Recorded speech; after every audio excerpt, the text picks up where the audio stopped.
Nahaharap sa patong-patong na reklamo sa Ombudsman sina Senate President Franklin Drilon, Department of Public Works and Highway Secretary Rogelio Singson, Tourism Secretary Ramon Jimenez at ilan pang opisyal ng gobyerno kaugnay ng di umano'y overpriced na Iloilo Convention Center.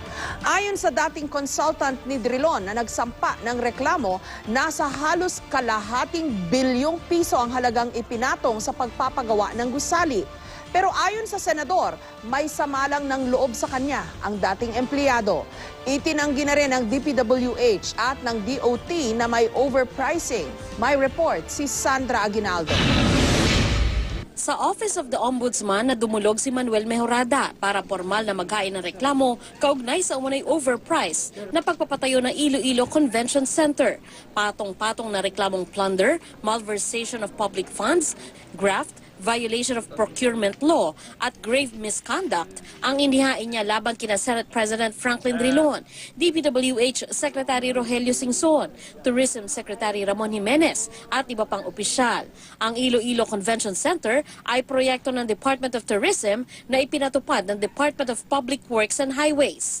Pinondohan ito sa ilalim ng Disbursement Acceleration Program alinsunod sa pag-iendorso ni Drilon.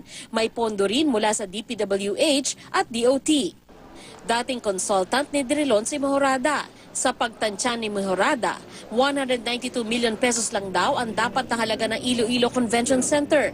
Pero pinatungan daw ito ng 488 million pesos. May dala po akong mga dokumento na mapatunay na totoo po yun, na nilutong Macau yung bidding at binigay ito sa Hillmarks.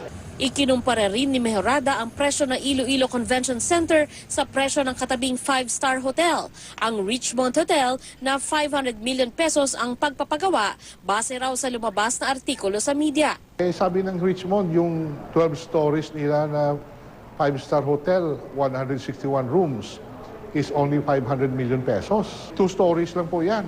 Mas maliit ito and yung scopes of work, mas maliit kaysa isang Richmond Hotel.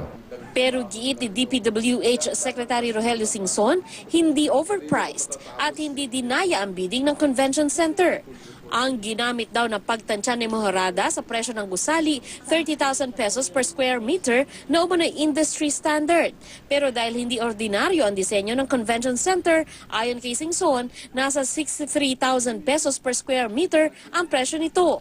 Mas mababa rin daw sa itinakda nilang siling ang winning bid para sa proyekto. Kung sinasabi lang overpriced, di sana tag-umpisa pa lang, hindi na namin nilagyan ng limit. Hindi rin daw dapat ikumpara ang Iloilo Convention Center sa isang 5-star hotel. Ilang square meters, no? At saka, pinapaliwanag nga, yung height floor to ceiling nito, may atrium ito, no? Puros kristal as against... and let's not compare the types of Mega World or SM to government pricing. Ang bidding rules natin are quite different from the private sector. Kabilang daw sa ebidensyang inihain ni Mejorada sa Ombudsman mga dokumento kaugnay sa bidding na nagpapakita umano na nakadisenyo ang bidding para manalo ang Hillmarks Construction Corporation. Ang siya ring gumawa ng kontrobersyal na Makati City Hall Building 2. Pinasok nila yung tinatawag na value engineering. Yung value engineering naman po ay pinapayagan siya in very rare circumstances, no? So, ang nangyari, Hillmarks lang ang nakapasa under that value engineering na tinatawag. And we started asking them to can you do value engineering? Ibaba nyo yung total cost na acceptable pa din naman sa proponent. People can always question, no? Pwede lang questionin, marami silang pwedeng questionin, ba't kami pumayag sa ganitong mode, no? But keep in mind, we're trying to hit a scheduled deadline, no? Gagamitin ng APEC yan, no? So, we didn't have the luxury of time. Sinubukan namin hinga ng pahayag ang Hillmarks pero pag-uusapan muna daw nila ang bagay na ito bago magbigay ng pahayag. Pino na rin ni Mejorada na noong 2012 nang magsagawa ng bidding, wala namang nababanggit na Phase 2. Nitong nakaraang buwan lang daw ito inanunsyo. Wala sinabi na first phase lang ito o kalahati lang ito ng project, wala.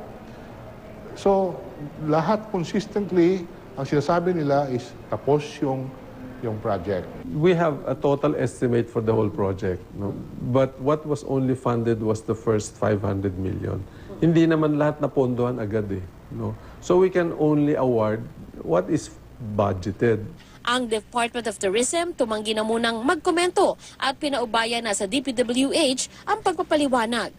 Sabi rin ni Mejorada, may pananagutan daw si Drilon sa naturang proyekto dahil ito raw ang namili sa MV Coscolvela and Associates bilang designer ng proyekto. Pero nang beripikahin ng GMA News ito sa DOT, sinabi ng ahensya na nang i-donate ng Mega World sa gobyerno ang halos 2 hektarya ng lupa para sa convention center, i-donate na rin nito ang disenyo ng gusali na pinagawa sa MV Coscolvela.